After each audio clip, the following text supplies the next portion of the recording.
سراجا برا سلطانا waaw salaamaaleykum wa rahmatullah sama mbokk jullit yi sama mbokk taalibe yi waaw seen mbokk taalibe moo dellu si waat ñuy eggale waxtaan yi ñuy waxtaane chaque dimanche si sëriñ bu mag bi muy sëriñ Touba waaw mbokk yi balaa ñuy commencé waxtaan bi ñu commencé ko si turu bisimillahi rahmani rahim waaw tey mbokk yi nag ñu ngi koy tijjee si benn nouvelle bu diis voilà bu ñu jot tey si fajar gi waaw muy Baye Moustapha Diop voilà jàngukatu xasida bu mag boobu waaw moom la ñuy dégg baatam nii waaw daaju Baye Moustapha Diop bu tarxee di def yenn saa yi bu jàngkat yu mag yëpp di def yenn waa njabootam ñu ngi koy jaare waa këram waaw am nañ ci yaakaar bu rafet parce que waaw dundam bi yëpp xasida la woon waaye moom suñ koy tekkalee xasida waaw ba mu wàcc liggéey moom kooku moom am nañ ci yaakaar bu baax waaw xasida bi nag la xadd karam naa bi muy jàng nii nag moo tax sax ñu bëgg loolu xasida bi ndax nu mu koy jàngee dafa kéemaan waaw ñu ngi koy ñaanal suñu borom xaale ka àjjana waaw fii mu jugee fee mu jëm mu gënal ko fopp téeméeri junni yoon fii mu jógee yàlla na ko sëriñ bi nangul yàlla na ko sëriñ bi nangul yàlla na ko sëriñ bi nangul si barke xasida yi waaw mbokk yi seen mbokk taalibe moo ñëwaat ñu eggali waxtaan yi ñuy waxtaan si sëriñ Touba ak Touba yu mu nekkaloon waaw la dernière fois ñu ngi toujours si volet boo xam ni gouverneur voilà chef bureau des affaires politiques voilà Martial Merlin voilà époque bu muy exilé sëriñ bi mooy àtte conseil privé bi sa Ndar voilà moo doon chef bureau politique bi voilà mais si ginnaaw gi da ngeen di gis ni lëkkaloo woon na sëriñ bi lu yàgg ba période du sax njaareem waaw nekkoon na après gouverneur du Sénégal après nekkoon na gouverneur de la Ouest voilà moom moo gën a xam sëriñ Touba waaye dinañ ci ñëw si yeneen gëstu yi voilà waaw la mbokk dernière fois ñu ngi yemoon si contexte Jolof voilà tey nag ñu ngi ñëw di tijji nag lu waral conseil privé bi lañuy waxtaane waaw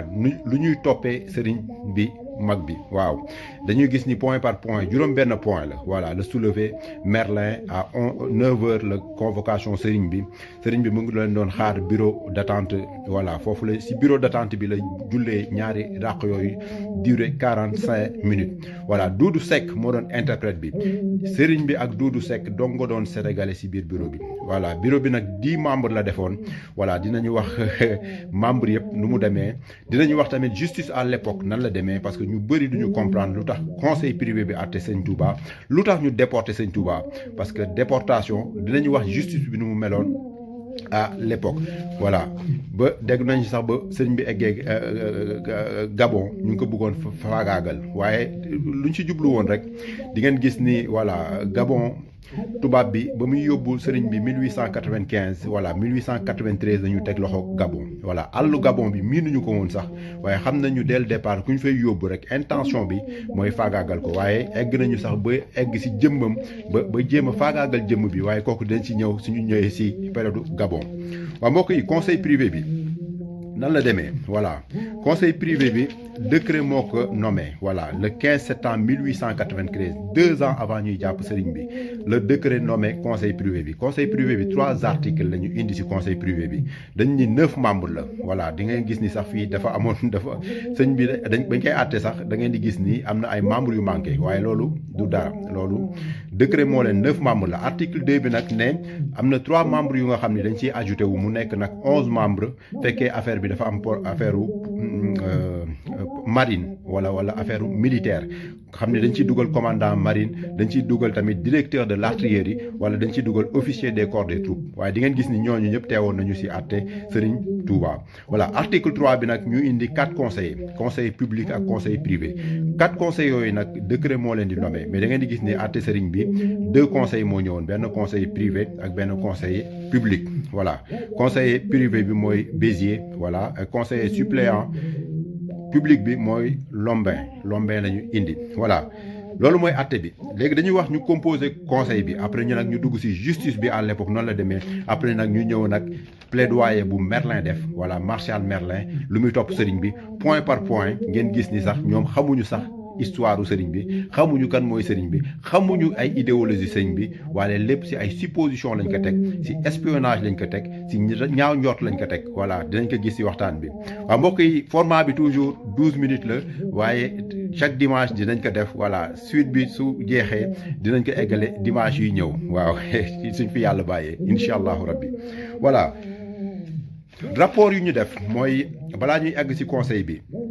privé bi voilà rapport yu gars yi def mooy rapportu le clerc moo njëkk a def rapport parce que le clerc balaa muy def rapport le 15/08/1895 ba sëriñ bi ñëwee sëriñ bi mu ngi agsi Ndar le 12/08 3 jours lañ ci teg le clerc génnee rapport am parce que le clerc lu tax mu def rapport parce que Fara Biram Lo 1894 dañ ko yóbbu dañ ko indi Njàmbur voilà Njàmbur pour mu nekk résident bi mooy muy waxtaan ak buuru Samba Laobé Penda Ndiaye parce que gis nañu Njàmbur buuru Samba Laobé Penda Ndiaye kenn mënatu ko contrôler amatuñu moom ci confiance ñu tegal ko benn résidence Fara Biram Lo kooku dafa jàng école tubaab la génnee Saint-Louis la génnee chef des indigènes moom lañ fa yóbbu waaye moom ambition la amoon ambition nekk chefu Provence Jolof jaral naka nag lu nekk da ngeen di gis ni histoire yu mu remonté yëpp ci sëriñ bi ci Samba Laobé Penda Ndiaye dara teguwu si voilà moom nag ba mu alarmé dafa ay alerte gouverneur nag dafa yabal le 10 juillet 1895 balaa ñuy jàpp sëriñ bi dafa yabal Leclerc commandant Leclerc njëkk na ñëw nag Jolof voilà pour mu effectuer benn mission xool ndax lii ñuy wax am na waaye moom nag ba mu ñëwee ba mu jugee ci mission boobu nag ci la ñu commencé convoquer sëriñ bi parce que la def rapport mais sëriñ bi doonul woon jot convocation yi ndax Fara Biram Lo moo ko doon denc ba nu ñuy yabalee commandant Leclerc la force bu dem jëli ko mooy histoire 10 août 1895 voilà comme nu ñu defee woon ay rapport au temps voilà 10 juillet 1800 comment ça s'appelle le 6 1889 le 6 avril 1889 commandant Ango doon na def ay rapport tamit ci sëriñ bi mais temps yooyu Njàmbur la ak Bawol parce que temps yooyu plainte yi Njàmbur moo ko doon def buuru Njàmbur moo ko doon def ak Bawol voilà mais gouverneur bu nekkoon à l'époque mooy doon gouverneur Thomas Clément voilà parce que sëñ bi dafa ñëw mars 1889 forêt Mbafar bu nekk entre Jolof entre Bawol ak entre Kajoor voilà foofu lañ njëkk a def ay plainte voilà après juin sëriñ bi déplacé wu ñëw 1889 ñu ngi ci année 1889 lii may wax ni juróom benn at la avant ñu koy teg loxo voilà ñëw ci Caga mu ngi nekk dans le Jolof buuru ba mu ñëwee nag Caga nag buuru Njàmbur bi nag alerte gouverneur foofu lay surveillance yi commencé voilà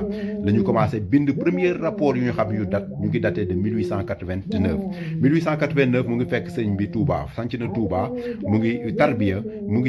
bu metti ak taalibe yi di leen di inculquer valeur yu nga xam ni voilà di leen di xamloo seen borom parce que tarbiya mooy xamloo seen borom loolu mooy finalité bi voilà mars 1895 voilà Mbacke Bari sëriñ bi jógee Touba ñëw Mbacke Bari mars 1895 mu installé wu entre Thiamène ak Melax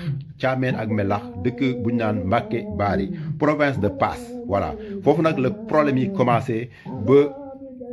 Fara Biram Lo commencé def ay rapport commencé tuumaal Samba Laobé Penda Ndiaye buuru Jolof boobu ba ñu dépêché nag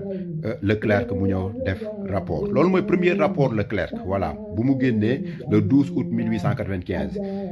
rapport bu génnaat mooy rapportu Merlin lañ doon xaar moom mooy chef bureau politique bi voilà affaire politique yi moom moo koy gérer le 28 août 1895 moom nag mu génnee rapport am mu sukkandiku nag ci rapportu Merlin di ngeen gis sa plaidoyer bu mu def noonu la ko tijjee dafa ni moom lu muy wax da ko sukkandiku ci rapportu Leclerc commandant la officier la voilà mais suñu duggee ci justice bi mu demoon là à l'époque di ngeen xam lu tax cascade bi demee nii voilà le 28 août la génnee rapport am une semaine après le conseil bi taxaw voilà conseil bi nag ku ko jiite mooy gouverneur Louis Guillaume Moutet moo doon gouverneur intérimu AOF temps yooyu ñu ngi créé le 16 juin 1895 la ñu créé l'AOF Afrique occidentale française regroupé 9 pays di ngeen doole bu mu am waaye gouverneur bi moo présider conseil bi mais conseil bi consultatif la ça veut dire que membres yi ak plaidoyer yu ñu def dernier mot bi gouverneur mooy acté décision voilà amoon na ko commissaire des colonies voilà commissaire des colonies de Hervé Gilly de Hercé Julie voilà Julie moo doon chef bureau service administratif bi kooku teewoon na lieutenant-colonel Boyer ji nga lieutenant-colonel bi ñëw na teew na moom mooy gérer tout ce qui est armée de terre voilà troupe yi voilà directeur de l'intérieur Jurquet ñëw na voilà moom intérimaire la par intérim dafa remplacer collègue am bu demoon vacances procureur général bi ñëwoon na mu ngi tudd Chapelens voilà ñëwoon na moom tamit intérimaire la voilà dafa remplacer collègue am bu demoon vacances voilà médecin bi ñëwoon na parce que lii yëpp décret bi moo ni ñii ñëpp nañu teew voilà Clark ñëwoon na chef de service santé moom ñëwoon na lieutenant de vaisseau ñëwoon na Hogar délégué commissaire de la marine voilà kii marine lay représenté conseiller privé bi benn moo ñëw titulaire muy Bézier wax nañ ko sànq ak conseiller public bi suppléant muy Lomba moo ñëw ak le dernier mooy chef bureau archiviste bi Superville da ngeen gis ni rapport bi sax après Superville moo ko tamponné parce que moom moo doon chef bureau archive bi voilà mais mbokk yi balaa ñuy ñëw nag si accusation yi xam naa moom beneen yoon waxtaan lay wax parce que 11 minutes jot na ñu ñëw si justice bi justice indigène la ñuy wax justice indigène dafa joxoon décret 37 ans 1887 moo jox pouvoir gouverneur def lu ko neex te amul limite te du laaj compte kenn lii nag moo indi coow li après parce que da ngeen di gis ni 21 novembre 1904 tubaab yi sax fii ci France Sénat ak député yi dindi nañu fonction boobu parce que gis nañu abus yu bëri ñoo am crime yu bëri ñoo am parce que gouverneur bi lu ko neex la doon def léegi nag ñu indi nag ay magistrats à partir de 1904 fekk boobu yóbbu nañu sëriñ bi 1903 Mauritanie moo tax ji nga suñu xaaroon tuuti rek loolu yëpp du am parce que xam nañu atte yu ñu doon def c'était arbitraire voilà dëppoowul ak justice voilà mbokk ñu yemal ko fii ba beneen yoon incha allahu rabbi ñu xuusaat voilà eggale nag atte bi point yu ñu topp sëriñ bi parce que day soulever problème yu bëri rapportu sëriñ bi ak buur yi rapportu buur yi ak tubaab yi rapportu contexte Jolof Bawol Kayoor ak Njàmbur voilà ñu mun a constituer xam passage sëriñ bi parcours am waaw salaamaaleykum wa rahmatullah